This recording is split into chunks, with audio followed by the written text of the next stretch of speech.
न विहोति अपमत्तो न विहोति अपमत्तो न पमत्तो जाणगो दुजो भावो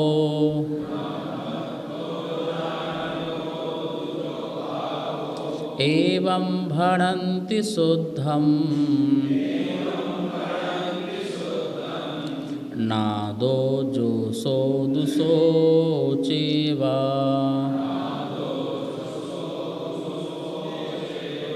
पढ़िए।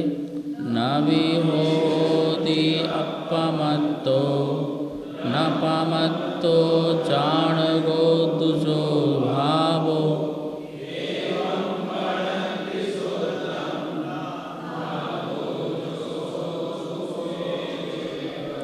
हाँ।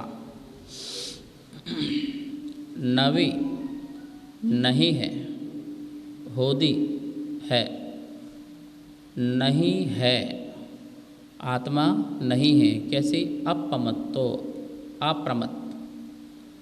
ना अप्रमत्त है आत्मा, ना पमत्तो, और ना ही प्रमत्त रूप से है।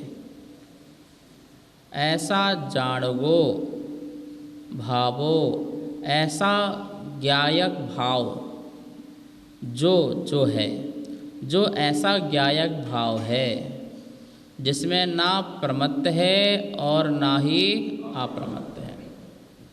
देखिए,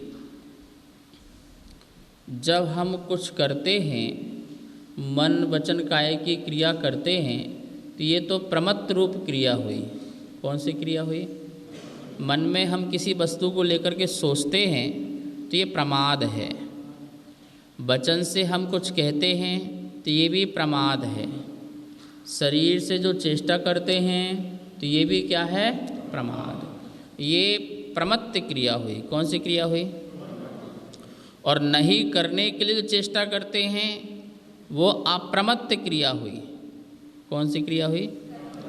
अप्रमत्त क्रिया में हम काय की चेष्टा नहीं करते हैं, वचन की चेष्टा नहीं करते हैं, मन की चेष्टा में अप्रशस्त परिणाम नहीं लाते हैं, तो उस क्रिया को हम अप्रमत्त की क्रिया कहते हैं। कौन सी क्रिया कहते हैं?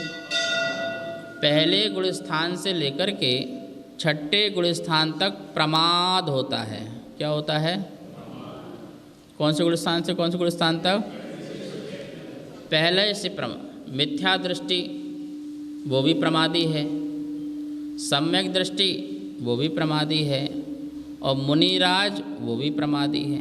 पर क्या है, कसाई की जो सेंसिटिव है वो कम होती जा रही है। मिथ्या दृष्टि में बहुत कसाय है, सम्य दृष्टि में कसाय थोड़ा कम है। जो मुनि बन गए उनमें क्या है? कसाय कम है। तो जब तक हमारा चलना फिरना, आहार, बोलना आदि है, ये सारी की सारी क्रिया कौन सी है? कौन सी क्रिया है?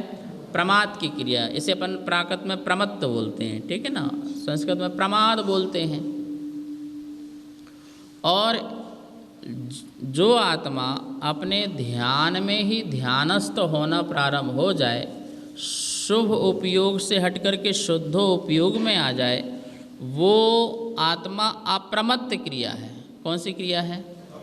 एक हो रही है क्रिया प्रमत्त, और एक प्रमाद नहीं होने देना, वो होने वाली क्रिया, वो क्या?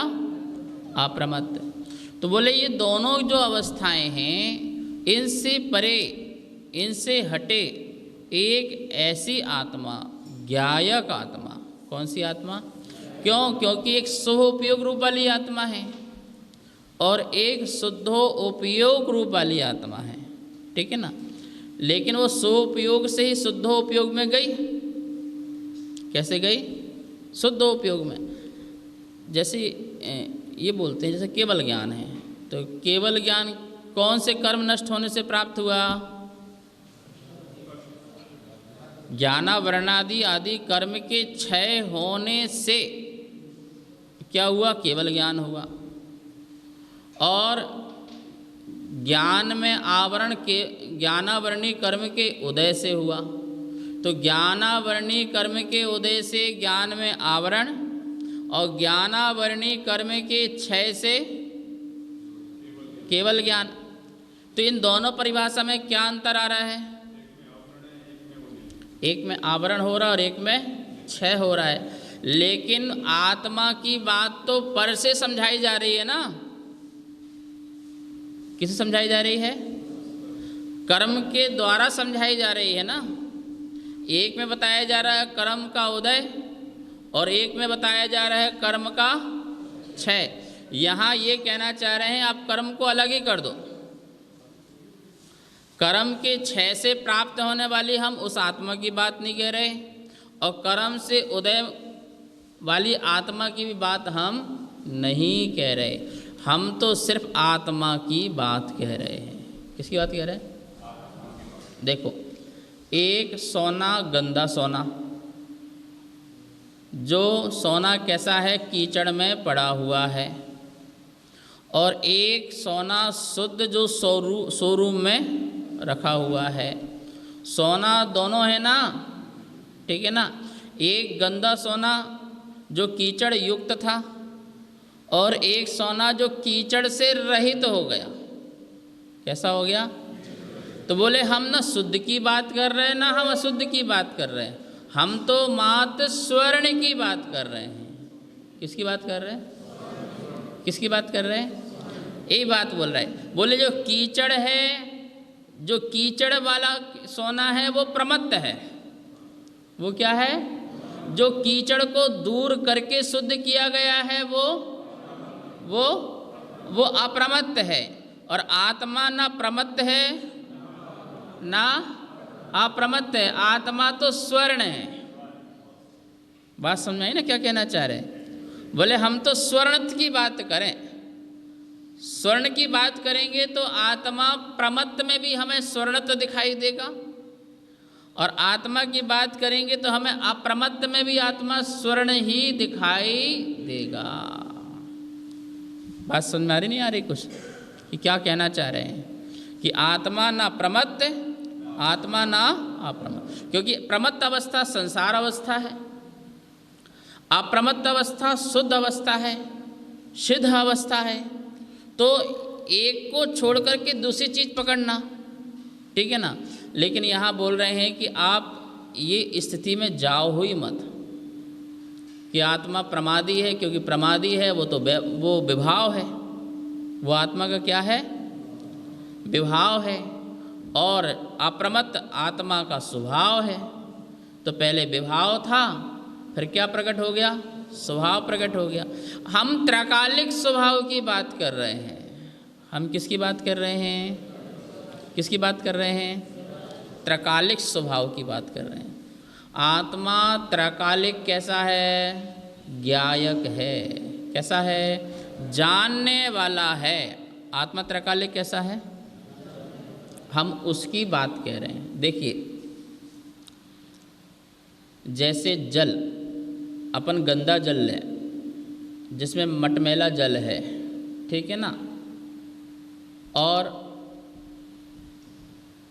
दूसरा जल ले सकते हैं जो गर्म जल है।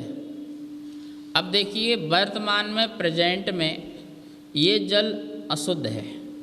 कैसा है जल? ये जल जो गर्म वाला है प्रेजेंट में अपने स्वभाव से विचलित है, क्योंकि इसका स्वभाव कैसा है? गर्म स्वभाव है कि ठंडा स्वभाव है जल का? हाँ, पीछे से बताइए, जल का स्वभाव ठंडा है या गर्म है? पर वर्तमान में कैसा जल? ये जल का स्वभाव स्वच्छपना है कि मटमैलापना है? कैसा है?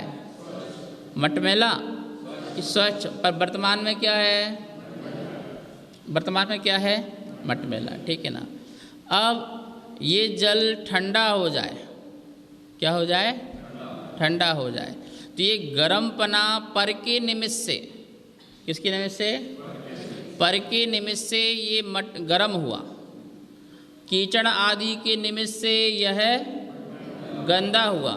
तो अपना इन्होंने गर्मपना ठंडापना स्वभाव भी छोटा और यहाँ पर स्वच्छपना भी छूटा। प्रेजेंट में छूटा ना छूटा, ठीक है ना। अब हम इसको ठीक करें।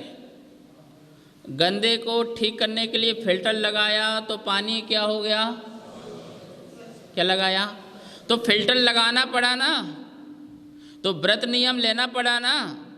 तो व्रत नियम क्या है, फिल्टर है। तो पानी को क्या किया हमने, साफ किया। ये अप्रमत्तपना है।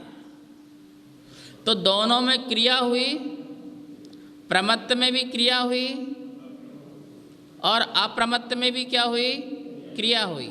एक अशुभ रूप क्रिया थी या शुभ रूप क्रिया कहो, और एक शुद्ध रूप क्रिया हुई। कौन सी क्रिया हुई, शुद्ध रूप। आप ये गंदगी को शुभ अशुभ दोनों लगा लो, पुण्य पाप दोनों, और शुद्ध को क्या लगाइए, बिल्कुल प्योर हो गया वो शुद्ध उपयोग लगा लीजिए। पर दोनों में क्या हुई, एक प्रमत्त हुई और एक अप्रमत्त दशा हुई। ऐसे गर्म पानी में गर्म करने में जो निमित्त लगा वो प्रमत्त दशा है, वो अशुद्ध दशा है। जो ठंडा होना हुआ वो कैसा हुआ, अप्रमत्त। अब चलिए, ये तो हो गया प्रेजेंट का। अब त्रैकालिक बात लगाते हैं। त्रैकालिक बात में ये है कि जो गंदापना पानी था उसमें स्वच्छपना है या नहीं। जो गर्म पानी था, गर्म अवस्था में भी उसमें ठंडापना है या नहीं। और जब ये ठंडा हो जाएगा तब भी ठंडापना है या नहीं। और जब ये पानी स्वच्छ गंदा वाला स्वच्छ हो जाएगा तब उसमें स्वच्छपना है या नहीं। बस ये बात ये समझाना चाह रहे हैं यहाँ पर कि जैसे गर्म पानी में भी ठंडापना है, यदि गर्म में ठंडापना ना हो तो गर्म पानी को अग्नि में डालो तो अग्नि भड़कना चाहिए कि अग्नि बुझना चाहिए। अरे ऐसे तो आपका साइंस बैठ नहीं रहा सही। गरम को गरम डालने से प्लस होना चाहिए ना, है? गरम को गरम डालने से और क्या होना चाहिए सुकुमार जी, पीतमपुरा, और गरम होना चाहिए ना। पर जैसे ही गरम पानी को अग्नि में डालते हैं तो पानी अग्नि बुझ जाती है। इसका मतलब पानी में जो शीतलतापना है वो समाप्त नहीं हुआ, वो त्रैकालिक शीतलता है। कैसी है वो त्रैकालिक शीतलता है। कल भी थी, अभी भी है और प्रेजेंट में मात्र वो विभाविक हुआ है। क्या हुआ है, स्वभाव से तो वो त्रैकालिक शीतल है। अब लाइए स्वच्छपना में। जो गंदा पानी है, कीचड़ वाला पानी है, और तुम्हारे हाथ में कीचड़ लगा हो तो ये नाले वाले पानी से साफ करोगे तो हाथ साफ होगा या नहीं होगा, बताओ? है, करके देख लेना। है, अरे कीचड़ वाले पानी से भी तुम्हारा हाथ क्या हो जाएगा, साफ हो जाएगा। और सुनो, तुम्हारे कपड़े पता कहाँ साफ होते हैं? कई वीडियो बना के दिखाएं तुम्हारे धोबी वाले कपड़े कहाँ ले जाते हैं। ये उसी में ही साफ करते हैं। तुम्हारे नाले में कपड़े साफ होते हैं। जमुना के किनारे जाओ, वो गड्ढे में पानी भरते हैं, वो गंदा पानी होता है और सारा कपड़े डालते हैं और कपड़े क्या हो जाते हैं। अरे गंदा पानी होते हुए भी उसका स्वच्छपना, पानी तो पानी में है ना, और कीचड़ तो कीचड़ में है। और जैसी कीचड़ निकला तो पानी पानी ही रह गया, कीचड़ अलग हो गया। तो पर के निमित्त से गंदा हुआ था, वैसा गंदा है नहीं। तो आचार्यगण ये कह रहे हैं, मैं उस शुद्ध आत्मा की बात करना चाह रहा हूँ जो आत्मा न रागी है न वीतरागी है। क्या बोल रहे हैं? न रागी है न वीतरागी है, मात्र एक ज्ञायक है, जानने वाली है। ठीक है ना।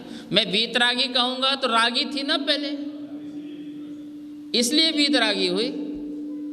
तो मुझे फिर दो बात कहना पड़ेगी भैया, पहले आत्मा रागी थी, बाद में वीतरागी है। और हम कह रहे त्रैकालिक आत्मा शुद्ध है,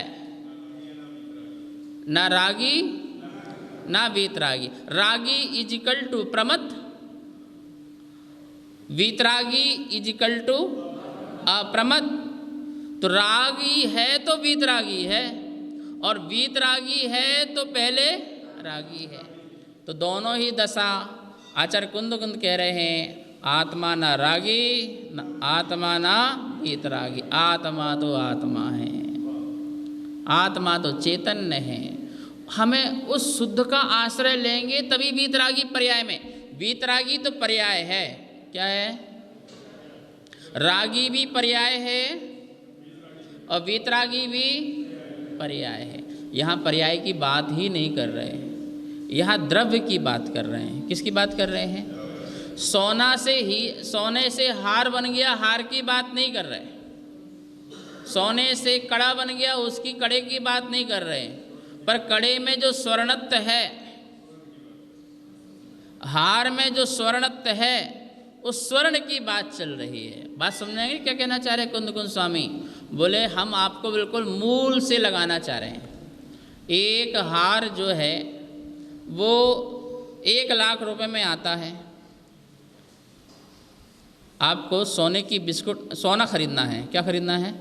तो सोने की दुकान में गए राजेश के यहाँ, भाई साहब हमें सोना चाहिए, हमें सोना चाहिए, सोना चाहिए। कितना चाहिए भैया? 1 किलो सोना चाहिए। अच्छा 1 किलो भाई साहब सोना चाहिए, पर सोना में वहाँ पे बिस्कुट नहीं है सोने की, सोने के ये हार आदि हैं। तो बोले तुम हार दो चाहे अंगूठी दो, हमें इससे क्या लेना देना, हमें तो क्या चाहिए है? सोना से मतलब है। तो ऐसे ही हमें ना राग से मतलब है और ना हमें वीतराग से मतलब है। हमें किससे मतलब है? उस शुद्ध आत्मा का आश्रय लेने से मतलब है।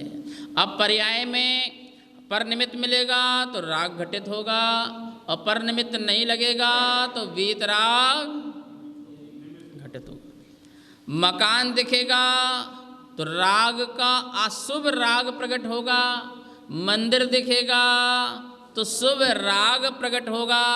और जब दोनों न दिखे तो क्या प्रकट होगा? वीतराग प्रकट होगा। मतलब मेरा मकान में उपयोग जाए तो राग प्रकट हुआ, वो अशुभ हो गया। मेरा मंदिर में उपयोग जाए तो शुभ राग प्रकट हुआ। एक ऐसी भी दशा है जब मेरा उपयोग अपने में रहे। किस में रहे? पर में ना जाए, सौ में जाए, निज में जाए, तो क्या प्रकट होगा? वीतराग प्रकट होगा। बस वो दशा। तो जो वीतराग प्रकट हो रहा वो अप्रमत्त दशा है। कौन सी दशा है? जिसमें हमें पुरुषार्थ पूर्वक, बुद्धि पूर्वक प्रमत्त नहीं करना पड़ रहा है। लेकिन कुंदाचार्य कह रहे हैं अप्रमत्त दशा भी कौन सा गुण स्थान है? कोई बात नहीं, बैठ जाओ। अप्रमत्त दशा कौन सी दशा है? 7वें गुण स्थान से 14वां गुण स्थान। कौन सा? 7वें गुण स्थान से 14वां गुण स्थान। ये कौन सी दशा है? अप्रमत्त। पहले गुण स्थान से 6ठे गुण स्थान तक क्या है? तो कितने हो गए? 7 और 7, तो 14 गुण स्थान। 14 गुण स्थान इजिकल टू संसार। क्या है? बोलो। 13वें गुण स्थान वाले ये बैठे हैं। अरहंत कौन से गुण स्थान वाले? तो समोषण लगेगा, शरीर भी है, दिव्य ध्वनि भी खिलेगी। ठीक है, जब तक आयु कर्म है तब तक संसार में रहना भी पड़ेगा। तो शुद्ध दशा तो नहीं हुई ना पूरी। आज 4 कर्म तो अभी रोके रखे हैं संसार में, ठीक है ना। और 14 गुण स्थान भी संसारी है, क्योंकि उसमें भी जो समय लगना है वो समय लगेगा। और 14वें से पार सिद्ध भगवान हैं। सिद्ध भगवान किससे हैं? तो वो सिद्ध की बात चल रही है यहाँ पर। किसकी बात चल रही है? कि ऐसी आत्मा द्रव्य शुद्ध और उसकी हर समय की पर्याय भी शुद्ध है। ऐसी सिद्ध आत्मा, ऐसी शुद्ध आत्मा ना तो प्रमत्त रूप है ना प्रमत्त। अब बोले पर हम कौन सी आत्मा? तो बोले हम तो जो स्वभाव से वैसी आत्मा है सिद्ध जैसे। कैसे? स्वभाव से तो बिल्कुल वैसे ही है, लेकिन पर्याय में अभी अशुद्ध है। कैसे है? तो जब हम ये स्वीकार करेंगे कि स्वभाव से हम शुद्ध हैं, तो हमें पर्याय में भी शुद्ध प्रकट करना है। फिर हमारा लक्ष्य बनेगा कि हमें ऐसी ज्ञायक आत्मा, इसका अर्थ पढ़ते हैं फिर समाप्त करते हैं। नवि होती अपमत्तो, नवि नहीं होती है अपमत्तो, आत्मा ना अप्रमत्त है, ना अपमत्तो और ना ही, समझ आ गया ना प्रमत्त अप्रमत्त। हाँ, वो तो कैसी है? जाणगो भावो, जो जाणगो भावो। कैसी है? जो ज्ञायक भाव आत्मा है वो ना तो प्रमत्त है और ना ही अप्रमत्त है। एवं भणन्ति, इस प्रकार से कहते हैं, 2 मिनट। एवं भणन्ति, इस प्रकार से कहते हैं, शुद्धम, इस प्रकार से उसे शुद्ध कहते हैं। क्या कहते हैं? शुद्ध कहते हैं। नादो ऐसा ज्ञात हुआ है, नादो ऐसा ज्ञात हुआ है, जो सो दू सो चेबे। क्या कहना चाह रहे हैं? जो ऐसा ज्ञायक आत्मा शुद्ध है, ज्ञात हुआ है, सो वही अवस्था मेरी भी है, वही अवस्था ज्ञायक की अवस्था है। यहाँ ये कहना चाह रहे हैं, जो वह शुद्ध ज्ञायक की अवस्था है, सो चेव वही ज्ञायक की अवस्था मुझ में नादो ज्ञात है, वही ज्ञायक की अवस्था मुझ में भी है। अब इस बात का थोड़ा खुलासा और कल करेंगे। विषय वस्तु आपको समझ में आई गई होगी कि यहाँ पर कहना क्या चाह रहे हैं आत्मा के बारे में। आचार्य कुंद शेष विषय कर लेंगे। ओम नमः सिद्धेभ्यः।